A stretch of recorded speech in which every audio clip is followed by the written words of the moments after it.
just something to kind of check out, you know? Right. Because like being alone with your feelings is troublesome. Yeah, it's just like, it's because I realize sometimes my alcohol was almost my feelings. Like I would use my feelings almost like a alcohol. Like if I had feelings, I would be like, oh, let's keep feeling them, you know? And I'd get stuck in this kind of like, oh, this is how I feel all the time, you know? Right. And it's not good if you're not feeling great. So so then you would just constantly dwell on feeling bad and it make you feel worse. right. And some of that I would even be trying to do better things to better myself. I wasn't like laying at home. I was actively trying to make myself better. But I didn't realize that even then by like, this has to get better, this has to get better, I'm still kind of dwelling on it. And not being in the moment. Right. So then like things like that help me the most, I think, are just like working out, associating with others, you know. Working out's a big one, right? It's fucking crazy, Joe. It's crazy. And because I didn't have any of this until I kind of, you know, I know that a lot of this was probably in me from growing up, but I didn't have a lot of it until I think I've really started not, you know, fitness kind of left out of my regular daily routine. How'd you get back into it? Like what was the step? Because like a lot of times when people get out of stuff, it's very hard to get back in. So like what made you get back in? I found just a good place to go. So you were thinking, I should probably get in shape. Right. And I started going, and after a few days in a row, I was like, oh, this is good. Then you get momentum, right? You get like a routine. Yeah. And then I started like getting in this, I got this blue cube ice bath thing. Yeah, that's what we have here. We have one of those right next door. Yeah. So I got in there, and that started being like, all right, I don't like doing this, but I'm going to keep doing it. Do you set it on purpose for the 50s? Because that one goes down to 37 degrees. Well, I'm trying to get down there, okay? So you make sure it's warmer than that. Like you can adjust it. Yeah. But I'm just, you know, incrementally getting down. So like 57, 56 next week, 55. Yeah, we'll be there in a while. 49. Yeah, well, hold on, bro. 45 degrees. Oh, Jesus. I ain't looking for all 41. That dark magic. Come on, now you're fucked up. Mine at home goes to 33. I've seen your videos. The Morosco, 33, 34. Yeah. Damn, that's too much. It's rough. It's like I had to climb in under the ice to lift up big sheets of ice and climb under them. Really? Yeah. You're lying. No. There's a video of it. There's a video of me from my Instagram. Like that's too much. There's a giant chunk of ice. You can find it. There's a giant chunk of ice that I pick up. It's big. It's like 2 feet long. That's too much, man. And I climb into the thing and that bitch. When I get in there, baby, it's just that little, you know, chili. It's that little Christmas skillet, bro. That bitch is ice cold. Yeah. Just this is a different kind of numbing cold. It's freezing cold. But when you get out, you feel so good. Mm-hmm.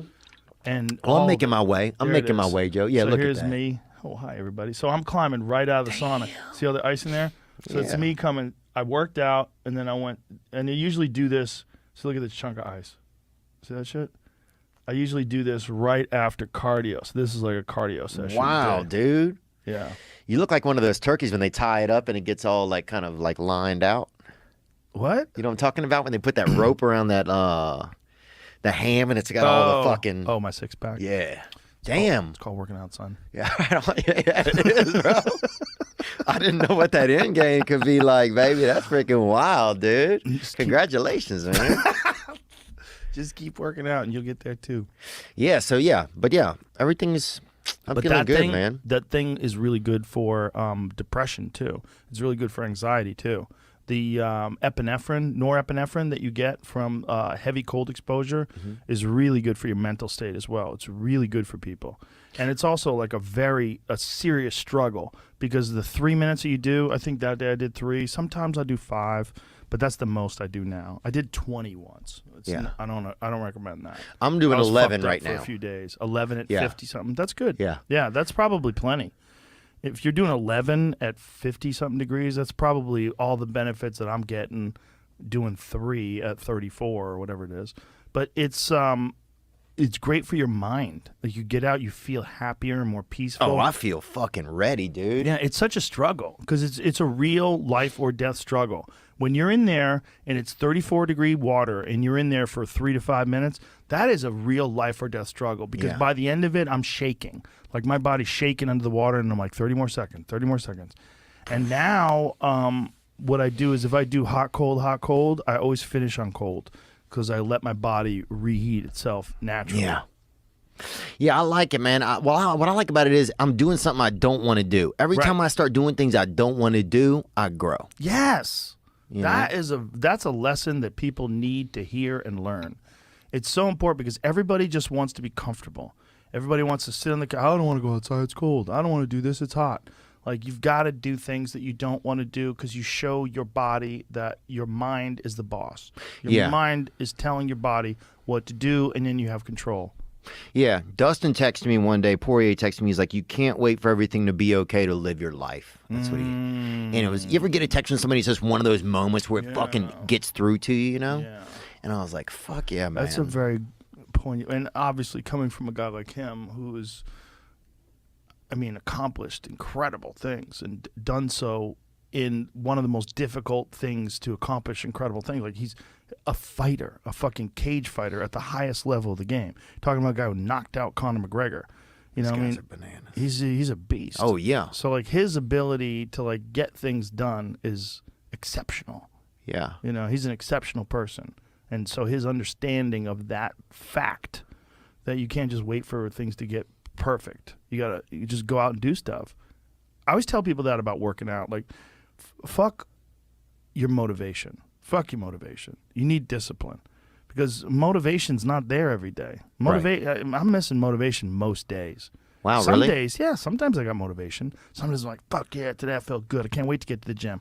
But a lot of days, like, gotta get to the gym. And then once I get going, then I feel great. Yeah. And I feel great when it's over. But it's that beginning part that's hard because your body wants to stay comfortable. Your body will trick you. Like, man, today you should take the day off, Theo. You don't feel good. Theo, what did you get, like 6 hours sleep last night? That's not enough. Oh yeah, that thing, whatever that is, that guy lives on my shoulder.